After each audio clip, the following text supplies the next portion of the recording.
All right, Border Patrol agents say they are seeing what they're calling a significant increase of migrants crossing the southern border into Arizona. Officials say nearly 90% of them have been sent back, but the rest are being allowed to make their case for asylum here in the U.S., starting them on a new journey. Yesterday, we reported on a small town where many asylum-seeking families have been sent, and Lilia Luciano showed us people there working to move migrants to shelters in bigger cities. Well, this morning, she's in Tucson, which is the next step in their journey.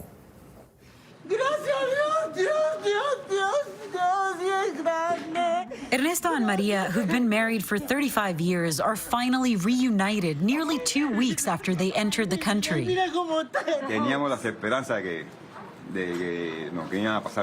You were hoping that you would get asylum, but you didn't expect that they were going to separate you. No esperaba que lo iban a separar.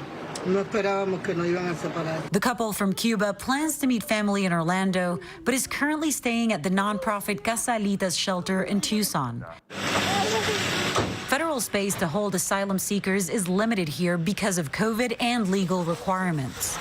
Unaccompanied minors are the priority, and others seeking asylum are given notices to appear and then released. For many, the next step is a shelter like this one. Volunteers right here are organizing hygiene kits for everybody. Program manager of Casalitas, Diego Piña Lopez, says the organization's role, providing essentials and helping them connect with family, has become even more important. Asylum will always be in need, and there should be some level of funding from the government to always support this work.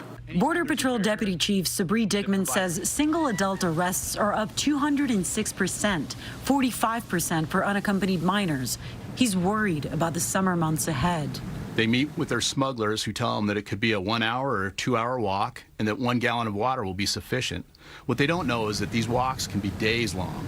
And so they're being misled, led out into the desert. This mother of 2 from Venezuela doesn't want her face shown. She crossed the border 12 days ago. Her 19-year-old son is still in custody. So the people who were processing you, they didn't even know where your son was. No sabían dónde estaba. No. What's your biggest fear at this point? What are you worried about? Just him being a long time there.